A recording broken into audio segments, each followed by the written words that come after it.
ಶುಭೋದಯ. ಶುಭ ದಿನ. ಬೆಳಗಿನ ಮಾತು. ಬೆಳಕಿನ ಮಾತು. ತಟ್ಟೆಯಲ್ಲಿನ ಅನ್ನ ತಿನ್ನುವಾಗ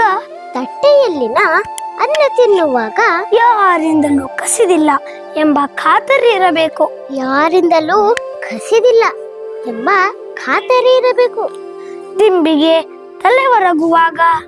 ದಿಂಬಿಗೆ ತಲೆವರಗುವಾಗ ಯಾರಿಗೂ ಅನ್ಯಾಯ ಮಾಡಿಲ್ಲ ಎಂಬ ನೆಮ್ಮದಿ ಬೇಕು. ಯಾರಿಗೂ ಅನ್ಯಾಯ ಮಾಡಿಲ್ಲ ಎಂಬ ನೆಮ್ಮದಿ ಬೇಕು. ಇನ್ನೊಮ್ಮೆ ತಟ್ಟೆಯಲ್ಲಿನ ಅನ್ನ ತಿನ್ನುವಾಗ ಯಾರಿಂದಲೂ ಕಸಿದಿಲ್ಲ ಎಂಬ ಖಾತರಿ ಬೇಕು.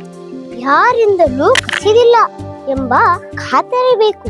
ದಿಂಬಿಗೆ ತಲೆವರಗುವಾಗ ಯಾರಿಗೂ ಅನ್ಯಾಯ ಮಾಡಿಲ್ಲ ಎಂಬ ನೆಮ್ಮದಿ ಬೇಕು. ಯಾರಿಗೂ ಅನ್ಯಾಯ ಮಾಡಿಲ್ಲ ಎಂಬ ನೆಮ್ಮದಿ ಬೇಕು. ಧನ್ಯವಾದಗಳು. ವಂದನೆಗಳು.